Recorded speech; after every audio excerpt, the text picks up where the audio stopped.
2005 সাল দিল্লি ব্লাস্টে 70 জন নিহত। 2006 সাল বারাণসী বিস্ফোরণে 28 জন নিহত। 2006 সাল মুম্বাই লোকাল ট্রেনে বিস্ফোরণ 209 জন শহীদ হয়েছিলেন। 2006 সাল মালগাঁও বিস্ফোরণে 40 জনের প্রাণহানি হয়েছিল। 2007 সালে সমঝোতা এক্সপ্রেসে বিস্ফোরণ হয়েছিল, 70 জন নিহত হয়েছিলেন।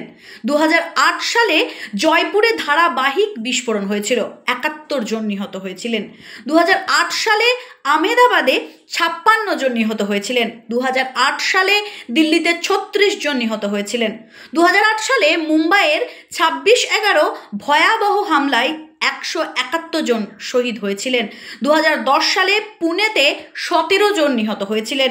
2011 সালে মুম্বাইয়ে 26 জন নিহত হয়েছিলেন।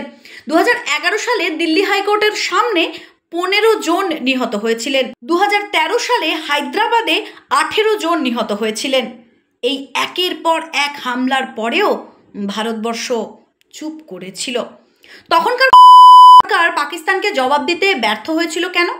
আমাদের সেনা, আমাদের স্পেশাল ফোর্স, আমাদের এয়ার ফোর্স সেই সময়েও সার্জিক্যাল স্ট্রাইক বা এয়ার স্ট্রাইক চালানোর মতন ক্ষমতা রাখত, কিন্তু নেতৃত্বের অভাবে সেভাবে হয়ে ওঠেনি।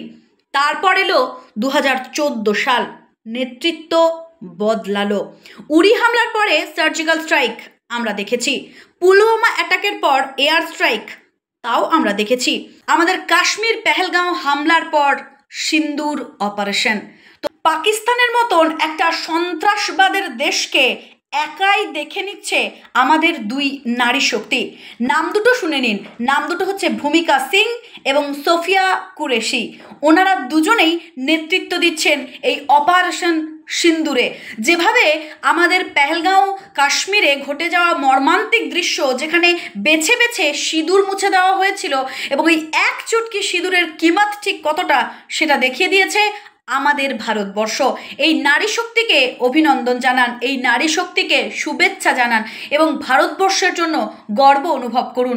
পেহেলগাঁওয়ের ওই ঘটনার পর থেকে যেভাবে আমাদের কষ্ট হচ্ছিল, দুঃখ হয়েছিল, এই অ্যাটাকের পর, এই সার্জিক্যাল স্ট্রাইকের পর মনে যেন একটু হলেও স্বস্তি পাচ্ছি।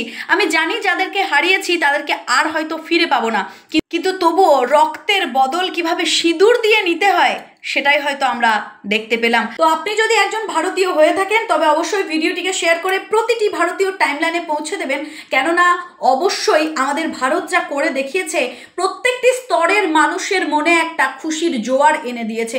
প্রতিটি সেলিব্রিটি থেকে ক্রিকেটার মহল সবাই প্রশংসা করেছে আমাদের এই অপারেশন সিন্দুরের। কেবলমাত্র পাকিস্তানি তারকারা বলেছে দেখে নেব।